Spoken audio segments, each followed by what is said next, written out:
Hi, you're listening to the New Space India podcast, a bi-weekly talk show that exclusively brings insights from the Indian space activities ecosystem. I'm your host Narayan, the co-founder of India's first space-focused think tank, Spaceport Sarabhai. Guests on the New Space India podcast help you understand space activities-related macro and micro trends within India in all aspects, including space history, local industry, space science, technology evolution, law and policy, art, and more.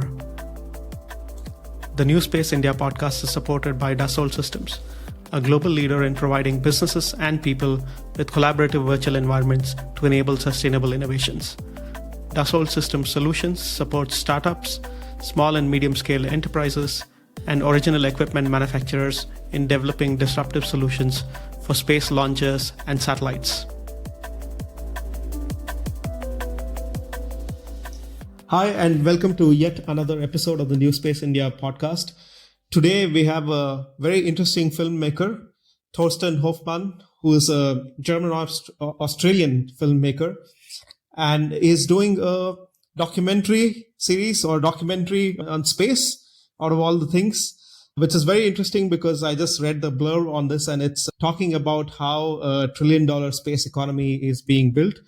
Thorsten has a background as a producer, and he's done productions in Cryptopia, blockchain technology, and so on. Thorsten, firstly, welcome to the show. I saw your background and so on. What is your interest in space, and why do this space-related documentary?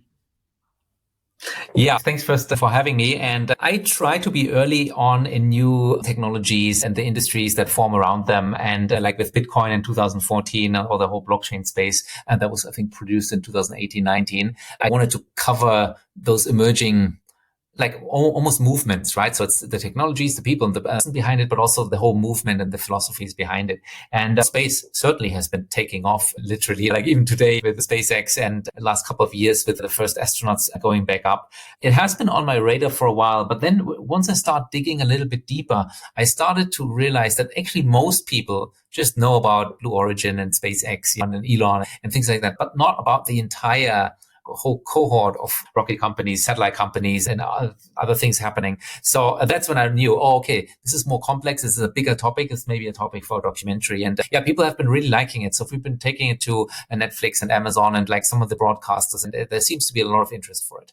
The space industry has gone through several generations of interest, starting from, I would say, the peak of this interest, as everyone knows, is perhaps the Apollo era, right, where people were stuck to their television and watching these moon landings. And I guess after the shuttle program, there's been quite a big lull for 20 years or so until SpaceX comes along and has all of this reusable launch vehicles that are going up and down, and billionaires are funding space and so on. So there's these waves of interest that are in space, in my opinion, that has come through. So from your perspective as a filmmaker, how do you see this? You mentioned briefly about Blue Origin and so on, but as a filmmaker entering the sector, do you see this? You mentioned the word renaissance in your title as well. So what do you see from your perspective of this cultural change that it has been occurring in the sector? Yeah. Wow. There's so much in this question. So let me first maybe address the hype cycle thing that you just mentioned. And you're 100% right about Apollo. If you look at China, right? China has had their big Apollo moment only, 5 years ago, or 10, in the last 10 years, definitely. So it's maybe not a global history that's aligned there. And similarly with other technologies, AI, right, that probably has had 5 or 6 hype cycles where people say, machines are almost as intelligent as humans now. And that has come and gone. But with space, in the last, let's say, 3 years, there's just been so many more rocket launches, so many more satellites out there. And then also we talk about the old space companies. They've been around for a while. Like we have Viasat in the film, for example. They've been stock market listed, I think, since the 80s or something like that. So there has old companies. But suddenly you have all these new hotshots, mostly American, but international companies as well. They are stock market listed. They get venture capital. There's billions of dollars flowing into that ecosystem. So for me, it was relatively clear when I looked at the charts, let's say, venture capital deployed, number of satellites, number of rocket launches, and also the taking over of private businesses, taking over from government initiatives. So I think those would be the 3 things to look out for. Which is very interesting again, because you touched upon talking to almost different groups of people that include representatives of politicians in the State Department or the White House and so on, or also the UN. I saw that you've also interviewed a bunch of people with startups, as you said, bigger companies, non-profits, investors, all kinds of people at the end. How do you see that as a filmmaker? Was your narrative to making this about giving a holistic approach? That's what I see, because you've talked to almost all of them. But then when you were planning all of this, what was the story that you wanted to tell to your audience? Yeah, there is this thing in the media industry where filmmakers get commissioned, it's called, or like basically hired by, let's say, Netflix or let's say a TV channel to make a documentary. Let's say, okay, let's make a documentary about Elon Musk. And then they basically tell you what to shoot and how to tell that story. But I'm a little bit different. I'm like a businessman / a filmmaker. So I take my own money with a few partners and basically tell the stories that I want to tell. And when I started, I couldn't tell to like broadcasters and streamers, oh, this is the film I'm going to make, because I don't know yet. I'm just at the beginning of my journey, right? And I'm reading 50 books and I'm having hundreds and hundreds of conversations, and we have 80 interviews so far. And that informs what the story is. So in a way, it's flipped. Usually it's the other way around, right? Maybe similar to book authors. They need to pitch, okay, this is what I'm going to write about. Either they get the deal with the publisher or they don't get the deal. But I'm in a lucky position. I can basically film for a year and then start to structure and shape the story. And maybe one of the things that I learned is, as I came in, I thought, oh, it's old space versus new space. It's government versus private. That's easy. It's an easy narrative. It's a nice little dramatic thing. But actually, I learned with all my conversations, that's not the case. It's way more complex. They work hand in hand. One doesn't work without the other. Yeah, and I try to, thank you for saying that, I try to cover the entire landscape. So not only the entrepreneurs, not only the money man, not only the politicians, but all of them. Yeah. But I also wanted to ask you why the title Fortitude. It's a very interesting title because the word means a lot. To a large extent, but it'd be interesting to know why you came up with that name. Yeah, it has many meanings and reasons. One of my producers recently said, "Oh my God, Fortitude! That's like the number 42 with a D, which is actually on the poster. That astronaut has a 42D, so Fortitude." And then he realized Fortitude is all from the number 42 is famous science fiction, a novel, A Galaxy Guide to the Universe, where 42 is basically the answer of everything, right? The universe, the big question of the universe, the answer is 42. So that might be one of the reasons, but there's a couple others as well. Yeah, I love that name. And when you started planning the whole thing, what was the approach? As in, you picked some of these individuals and you picked some of these stories to say.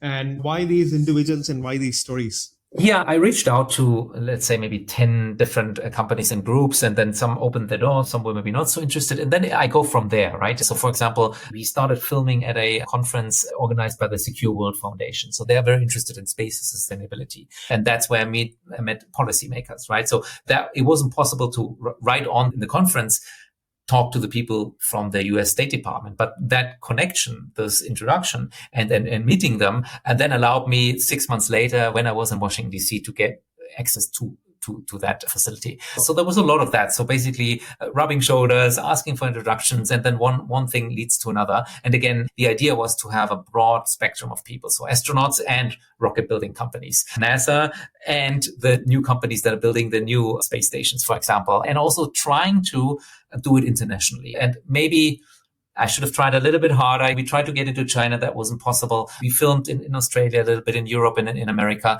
But ideally, let's be honest, that might be a criticism here. Ideally, I would have more time to produce, maybe more time, like a mini series, and then go to India and go to maybe something that's happening in Africa or somewhere else. And I think, I had to, obviously, after 80 interviews, stop. I ran out of money, basically. 80 is already quite a lot, and I'm sure that you had some really interesting conversations in all of them.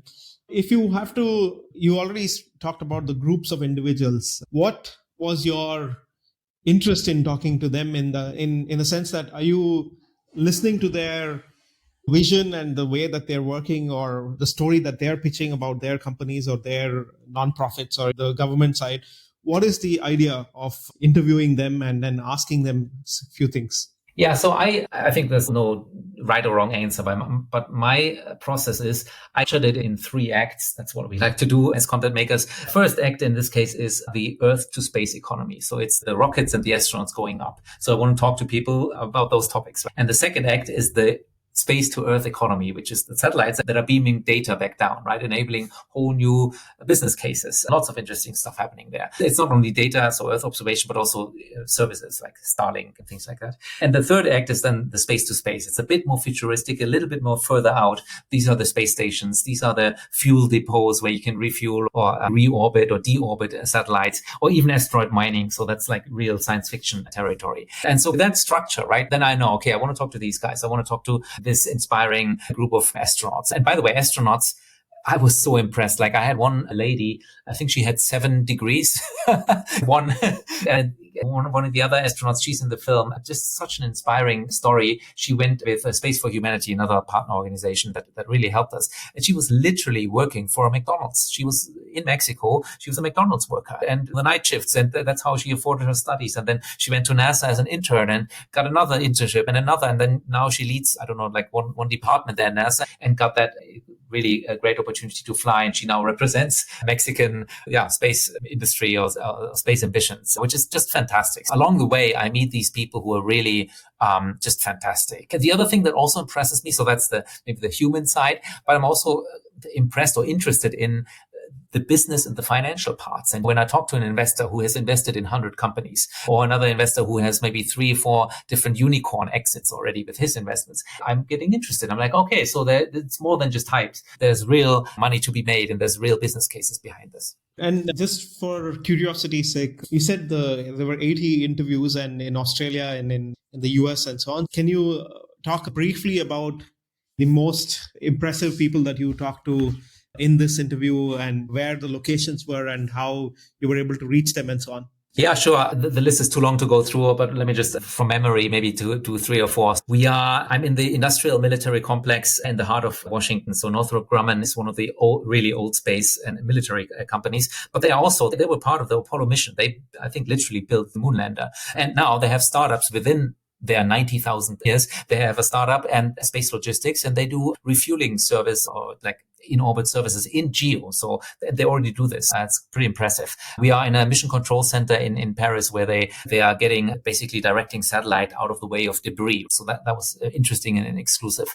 In Australia, because you just mentioned it, we have basically a school class that basically comes up with ideas. Oh, let's make a science experiment and send that science experiment up to the International Space Station. So we have those little yogurt kits, we call them, because they send probiotic yogurt to the space station. And that connects to Merck, which is a large pharma company, and that uses serious science to develop drugs. And let me just do maybe one more. Oh, Ecuador. Ecuador is another crazy location. I'm standing in the middle of a pineapple field, and basically I'm showing that farmer there some satellite data and pointing, look, you could water more here and fertilizer less here, and then you can increase your yield using satellite data. It's fascinating. I learned a lot, and it's just such a fun industry. So what is interesting to know is also playing a devil's advocate in this sense. I come from the space industry myself, right? So I'm always obviously in the industry because I like it. But if I have to take an opinion of somebody who is probably in non-space industry, or even, for example, not really convinced about the space industry in one form or the other, were there things that you noticed or you questioned in the process of talking to a lot of the people? Because at the end, I think sometimes there is really fiction or even reality that may come very much ahead of time. And what people are working on today maybe become a reality 100 years from now or 50 years from now and so on. So were there any interesting things where you said that, look, this is good, but this is unsustainable, or you saw that people are just trying very hard to achieve? What was your feelings like talking to a lot of these people? Yeah. So I have 2 separate answers for that. Number one is to the crypto and blockchain industry, where famously, 90% of projects are scams or will never work or just no point. It's all hype and not much real thing behind it, right? And only a few projects coin is substantial and very important for the world. But in space, to be honest, maybe it's the other way around. It's 90% of the projects are not only legit, but they're also very difficult. These are really like rocket scientists, right? And you have to make those satellites smaller and better and cheaper. It's real engineering. So I found it way less fluff or just talk and way more reality. And maybe now my other answer is one of those things where I'm like, yeah, maybe I should put it in the film, but more as a joke and not for real. It's the asteroid mining guys. But then I went to their facility in Los Angeles, and they have raised, I believe, $23 million. So there's clearly serious investors behind it who believe that mission. He walked me through the plan step by step. It will take maybe 10 years. But I think last week they launched their first kind of proof of concept mission where they take, I believe, titanium or platinum or something and do something in zero gravity to make sure, okay, this is what we do. And then step by step, they have this plan. So we don't know whether will ever happen. And as a filmmaker in my voiceovers, I make sure that, look, this is far out, but he has a real point, because all the platinum in the world is maybe in Russia or in other places. They're hard to get to. Maybe it's not so crazy to think about asteroids. And this guy's getting the investor money behind it. Good luck to him. One of the interesting things here is that the people that you've talked to obviously are all within this ecosystem, but they have their own interest groups, right? For example, a policymaker has a different sort of an interest versus a venture capitalist and versus somebody else at the end. Are there any ideas that really stood out to you, that really struck you in the process, saying that this is either overwhelming or it is really interesting to hear based on the interest groups of each of these? A lot of the core narratives are relatively clear and uncontroversial, right? Cheaper launch and broader access for astronauts. So it's not only white billionaires that go up, but it's more diverse. All these narratives are not really controversial. So I'm just trying to think of maybe one or two that are maybe a little bit more spicy. And two that come to mind is the China question, right? So it's similar to maybe the internet economy, the global internet economy. China is separate, right? And for geopolitical reasons, for many other reasons. And so we try to cover it. We have a world-leading expert talking about the Chinese space economy, but we were unable to actually go to China. So it's maybe not covered as in depth as I should have. So maybe that's one. And the other one that I've personally found interesting is this debate or the difference between Geo and Leo. And I came in saying, all the action is in Leo and it makes so much sense. But then we had this one interview where somebody really deconstructed 3 or 4 or 5 different arguments, saying, look, this is why Geo actually makes more sense, at least for our application. And he explained it, and we create this animation to hopefully make it visually interesting for our viewers to watch. So yeah, I hope that answers a little bit of your question. Yeah, absolutely. So there is a lot that is going on at this point of time today. For example, the day that we're recording is the day when SpaceX attempted the Starship launch, which was now partially successful in its tests, for example. It's an interesting time to be around because there's a lot that is going on. But as you mentioned, I think we're in this phase where some of these projects will survive and thrive, and some of them will go away because either they are too early or too non-commercial to stick around for the long run and so on. Out of all of them, you made these 3 different blocks of space to Earth, these things. What was your sense of it as a filmmaker? Did you see that there is some part of it where you see that, this is more sustainable? Obviously, you've done other films around internet and all of this cryptocurrencies and so on. So you probably have this thing that you can compare that with other areas now. So what was your feeling talking to these 3 different groupings that you mentioned?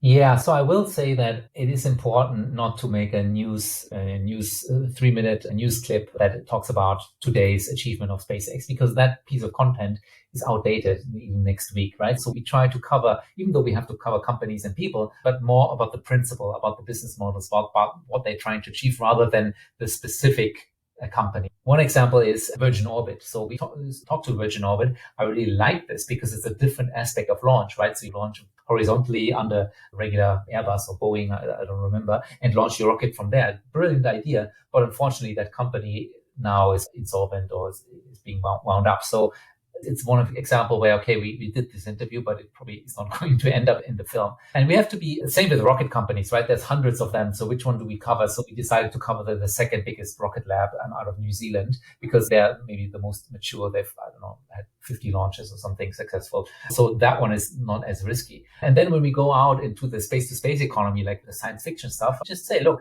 this is going to take another 5 years. And one of those space stations being built, by the way, and they have an interesting concept where they actually start from the ISS. So they have the first module on the ISS, then they tag on a second, and then they put their own power tower or electricity thing on that, and then they will separate from the ISS. So again, that sounds to me like, okay, that means it's maybe not billions of dollars that you need. Maybe it's more realistic, right? So these people are serious. These guys have been background, serious tech companies or military background for decades and decades. I think it's realistic, those plans. And NASA wouldn't invest their grant money into these projects if they were pure fiction. And also the other interesting bit that you mentioned is about your experience of filming in Ecuador.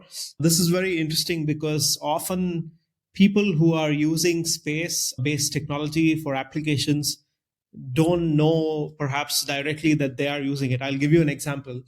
About 200,000 ATM machines in India are powered by VSAT satellite communication links, for example. But an average person in an average village will not probably know that there's a satellite link that is then connecting them to the bank, to them, the ATM then working and giving them money. But in the case of something like Starlink or some other applications where you have an antenna that you yourself install, you probably know that because you're communicating to something in the sky at the end.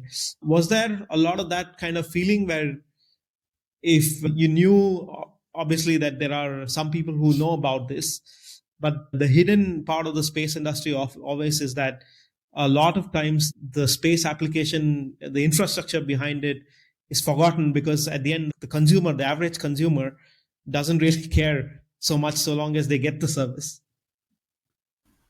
Yeah, such a good and profound point. I'm not sure I have a good direct answer, but it reminds me of one story that we have in the film. So it's a journalist or a group of journalists who used Planet Lab data and other satellite data to uncover like a big story. They won the Pulitzer Prize a couple of years ago for their investigative journalism work. And she was very clear in the interview to say, look, it's not that just the satellite data would have been conclusive. We needed sources on the ground to double check and triple check and fact check and collaborate certain aspects of the story and the timelines in order to make it work. And I love that example because the blockchain isn't the answer to solve the world, and space isn't the one thing that will solve climate change, but it's one important aspect, right? So when you're in an industry, people just have big claims, but of course there's many pieces that have to come together.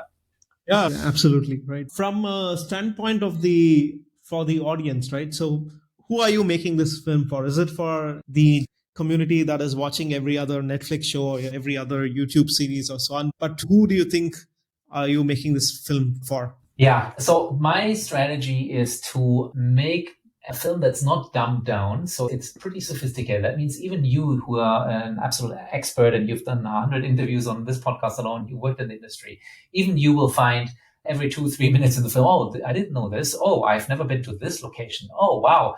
This guy or this lady is in the film. Or some inside jokes or some like obscure little fact that even you didn't know. I'm making the film basically for the community, for the space community, with the hope that then it can spread further. Because if you really think, wow, okay, this covers new space and fairly, and it's making fun of some people, but also is very serious and in-depth research, then you will share with your family and friends who might not listen to your podcasts or read a book, but maybe a 90-minute or 60-minute documentary that covers so much in an entertaining way. This is something that you will then recommend. So that's the strategy. So we have our core, very sophisticated insider audience, and hopefully then it will spread out to a bit more general audience. And with Cryptopia, that's exactly how we did it as well. So it was made for the crypto community. They loved it and they shared it with everyone because in that case, they have vested interest. They want to talk about their crypto thing. And this film made people understand what a blockchain is, for example. So what can you tell us about the documentary itself? How long is it? How does it run through? Just as a 2 or 3 minute, if you had to describe the trailer of it. Yeah, and please let me share the trailer with your listeners because I'm obviously very excited to actually show the thing rather than talk about it. And so let's make sure they can click on it. The format is it's a feature documentary, which is usually about 90 minutes, right? And the reason why I'm now going public with it is because I'm about 90% done with the work. So we have done all the interviews, we've traveled around the world and all that. But now I'm out of money to finish the film. Finishing the film means 1 or 2 more production days. And that's recording myself being like the moderator and the host. It means the music, the color grading, the post-production, a little bit of editing, like all these kind of not so sexy things, we still need to do. And that's why we decided to do a crowdfunding campaign and to basically finish it and bring it to the people. And I think later on this year, so let's say September, October, November, I want to take the film to the communities in the big space cities. So Berlin is one of our stops, hopefully, Paris, London, and of course, many American stops. And then launch it on one of the streaming services. And I have good relationships with big broadcasters and big platforms. Yeah, good luck with that. I'm happy to always insert the link so that people can catch the trailer. And also, if you have the links to the events in various locations, I'm happy to update them on the show notes so that people can catch that if they're listening to this episode in the future dates as well. One of the aspects of all of this is there is new space or all of this exploration being trickled down to newer countries, which is very exciting for me. It could be countries like South Korea or Japan or India or Australia or many new countries that are trying to do space as such.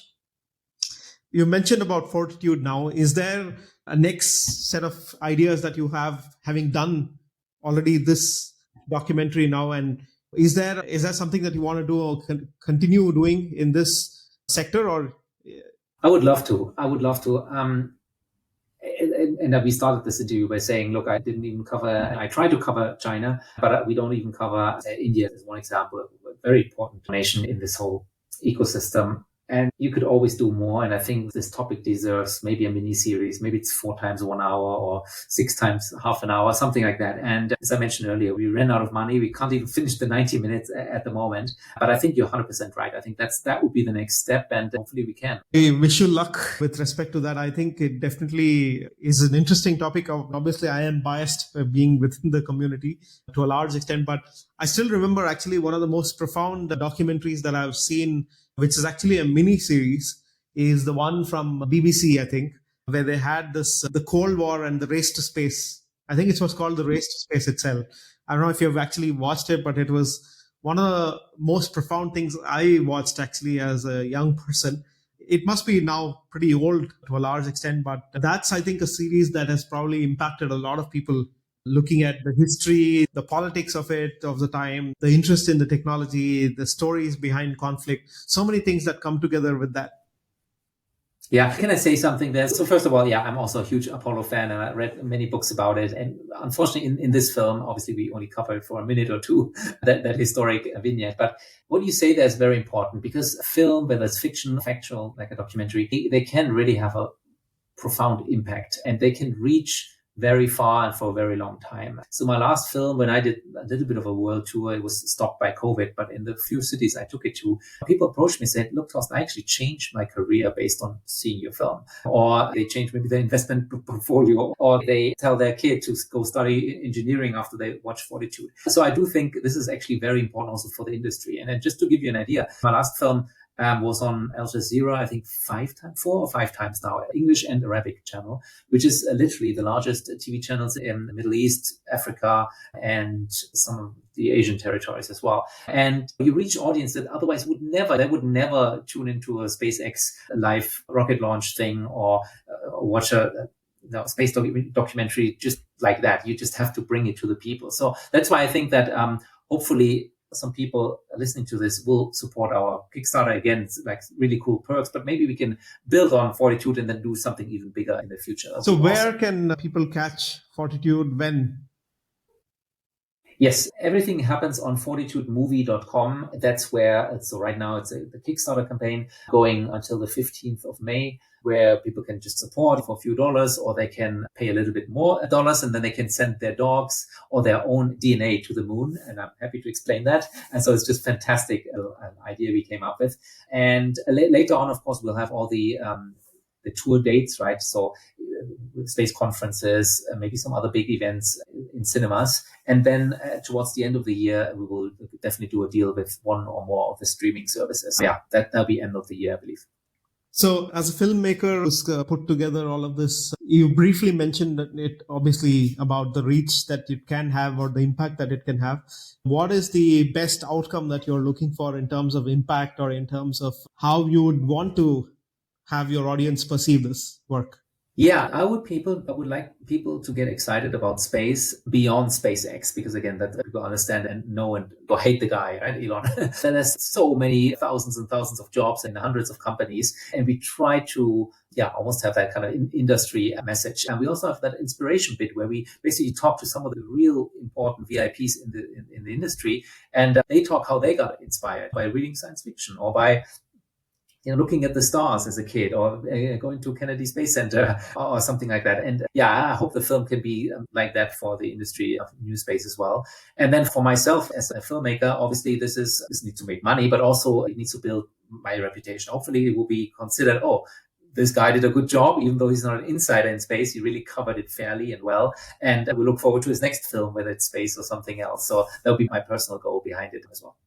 Yeah, that's really interesting. So I wish you luck in getting this up and running, and looks like it's the last mile that you're now going to be running, which is the most important bit when it comes to all of this. I would personally, obviously, love to follow your journey from here on in. Would love to watch the documentary whenever it's out. I will check out the website that you mentioned, fortitudemovie.com, so that I get to follow the developments, and hopefully when you are here in Berlin, I can probably meet you in person at some point of time. Absolutely. Let's do a big event in a nice cinema there in Berlin. I know the city very well. Thank you so much. This has been fun. Great interview. And yes, of course, we'll stay in touch. And people, I believe in the next couple of weeks, people will hear and see Fortitude quite a bit, because these people in the film, including Neil deGrasse Tyson, by the way, one of the best science communicators of our generation, who's in the film. These people will hopefully all share the trailer and share some posters or images. So you'll see us around in the next weeks and months. Absolutely. Good luck to you, Thorsten, and look forward to seeing you in person sometime. Thank you so much. Thank you.